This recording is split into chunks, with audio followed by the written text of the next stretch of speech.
2026 मध्ये यशस्वी व्हायचंय ते नशिबानं नाही तर रोजच्या छोट्या शांत सवयींनी घडेल. कारण आपण नेहमी मोठ्या रोमांचक गोष्टींच्या मागे धावतो आणि छोट्या पण महत्त्वाच्या सवयी विसरून जातो. जेव्हा मोटिवेशन संपतं तेव्हा खरी परीक्षा असते. आपण आराम निवडतो आणि तिथेच अडकून राहतो. भविष्य काही एका दिवसात बदलत नाही, ते रोजच्या छोट्या सातत्यपूर्ण कृतींनी घडतं. चला तर मग सुरुवात करूया अशा 4 सवयींपासून ज्या आपलं मन शांत आणि फोकस ठेवतील. पहिली सवय, रोज एकाच वेळेला उठा. यामुळे मेंदूला एक शिस्त लागते आणि एनर्जी टिकून राहते. दुसरी, रात्री फक्त 5 मिनिटं उद्याचं प्लॅनिंग करा. गोंधळ संपेल आणि कामाला एक दिशा मिळेल. तिसरी सवय, रोज थोडा वेळ चाला, पण फोनशिवाय. हा एक प्रकारचा मेंटल रिसेट आहे. चौथी सवय, ठरलेले काही साधे आणि हेल्दी पदार्थ खा.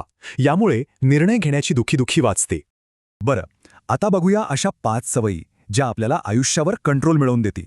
पैसे कमावले की आधी बचत करा आणि मग उरलेले खर्च करा. ही सवय आर्थिक स्वातंत्र्य देते. रोज फक्त 10 पानं वाचा.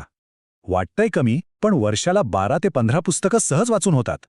सगळ्यात महत्त्वाचं, स्वतःला दिलेला शब्द पाळा. यानेच स्वतःवरचा विश्वास वाढतो.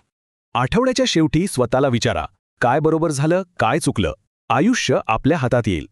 आपला वेळ आणि एनर्जी कोणाला द्यायची हे ठरवा, कारण आपलं भविष्य आपल्या आसपासच्या लोकांवर अवलंबून असतं.